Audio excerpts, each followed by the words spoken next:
C'est une histoire vraie, méconnue, celle de ces orphelins allemands envoyés au sortir de la Seconde Guerre mondiale à l'adoption en Afrique du Sud, des orphelins choisis pour leur prétendu pédigré racial. Ces familles sud-africaines à l'idéologie raciste et nazie voulaient des enfants ariens, blancs, blonds aux yeux bleus, pour peupler l'Afrique du Sud et résister à ce qu'ils considéraient comme la menace noire. Cette histoire terrible, terrifiante, vous en avez tiré un roman, Les Orphelins, publié chez Jean-Claude Lattès. Merci, Bessera, d'être avec nous. Une histoire qui vous a tellement prise, passionnée, que vous en avez arrêté, je crois, en tout cas mis entre parenthèses la suite de l'écriture de votre tétralogie, La dynastie des boiteux. Et je crois que c'est un documentaire qui vous a en fait permis d'aller vers cette histoire. Effectivement, un documentaire est diffusé il y a 2-3 ans sur une chaîne concurrente tard le soir. Arte, qui est notre partenaire, je crois. Voilà, donc disons-le. Arte, disons-le, un documentaire de Régine Duras qui raconte l'histoire de ces enfants qui ont été transplantés d'Allemagne en Afrique du Sud en 1948 et qui pour certains ont eu un désir de retour et puis un sentiment de culpabilité énorme aussi du fait d'être l'emblème à la fois du nazisme et de l'apartheid. Donc je tombe sur ce documentaire et je tombe pratiquement en amour de Peter Hammerman, qui est le petit garçon sur la couverture du livre, qui à un moment raconte un épisode compliqué relationnel avec sa mère. Et je me dis, c'est pas possible, il faut que je parte en Afrique du Sud, parler avec Peter et en être un livre. Oui, et donc vous obtenez une bourse qui vous permet de partir là-bas. Et alors, c'est presque une traque, parce que vous allez le chercher, c'est difficile de le trouver. Vous allez même suivre une voiture, une fois que vous avez trouvé l'adresse, pour pouvoir rentrer là où il habite, tout simplement. Vous toquez chez lui, et je crois que c'est votre accent, d'après ce que j'ai lu, qui a permis de rompre la glace et que le contact soit assez cordial, et plus que ça même. Hein. Mais oui, je pars en mission Stendhal. Mission Stendhal, et une fois que j'arrive au Cap, je loue une voiture et je pars avec des amis à la recherche de Peter, dont je n'ai pas l'adresse, mais j'ai des indices que j'ai trouvés dans le documentaire, une voie de chemin de fer, des montagnes. Donc je réussis à trouver son adresse. J'arrive devant une résidence fortifiée, avec des barrières électrifiées. Je me faufile derrière une voiture. Quelqu'un m'accompagne très gentiment à sa porte. Je sonne.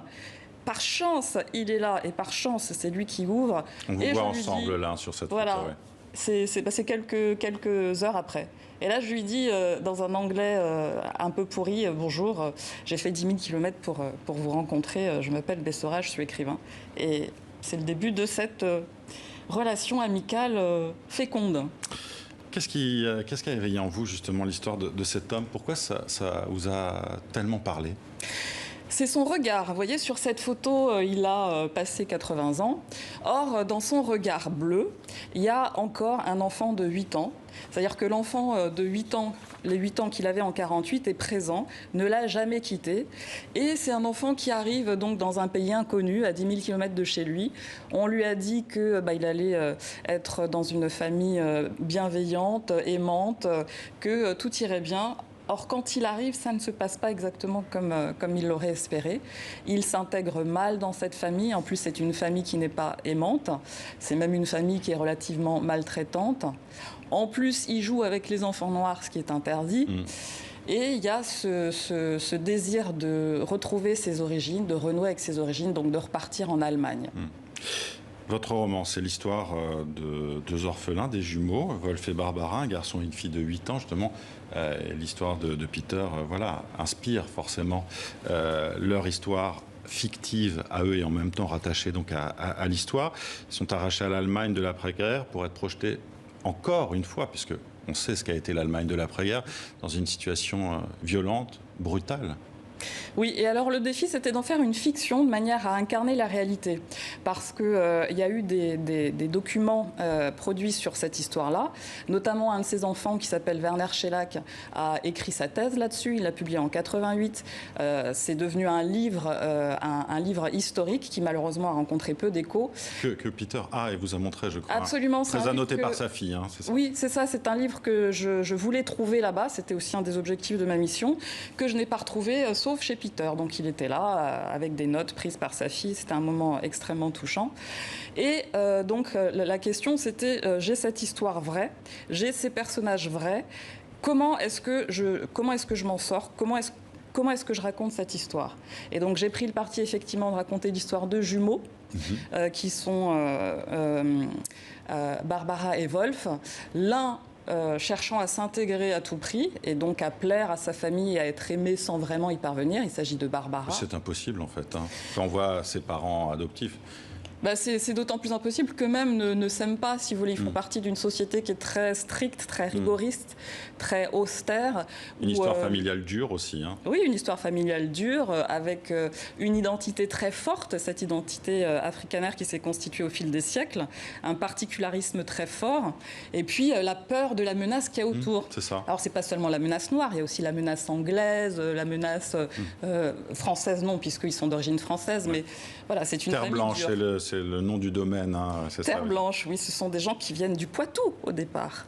C'est horriblement beau, dit l'un de vos personnages, en découvrant justement tout ce paysage, et ça résume assez bien le livre en fait. Écoutez, probablement.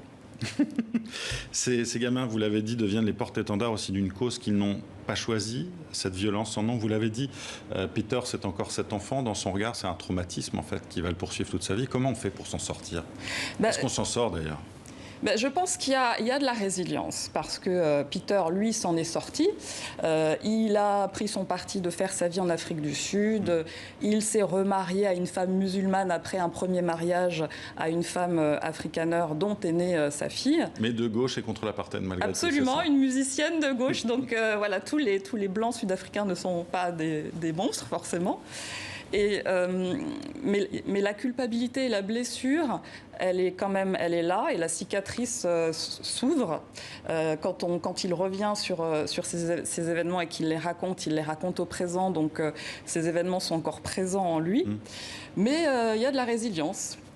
Et il y a le bonheur de parler, de transmettre ce documentaire de Régine, c'était important. Qu'une fiction exhume ce fait historique, c'est important parce que quand les événements historiques entrent dans la fiction, ça prouve qu'ils existent, même si on a voulu les enterrer. Et d'ailleurs, vous parliez donc de parler, mais c'est un style très oral que vous avez aussi dans ce livre. Il y a beaucoup de dialogues, beaucoup de réponses, et on a hauteur d'enfant aussi. Ça, c'était quelque chose de voulu, j'imagine. À hauteur ou peut-être d'enfant. d'inconscient. Non, c'est délibéré. Il s'agissait de mettre en avant ces personnages. C'est Wolf qui raconte l'histoire. Et au début du livre, effectivement, il a 8 ans. Donc il raconte ça avec son regard d'enfant de 8 ans. Un enfant de 8 ans qui n'imagine pas la vie qui l'attend et puis qui va de surprise en surprise. Et on ne va pas dévoiler tout le reste. Merci Bessora d'avoir été avec nous. Les Orphelins est donc publié chez Jean-Claude Lattès et c'est un très beau roman. Merci à vous d'avoir été avec nous.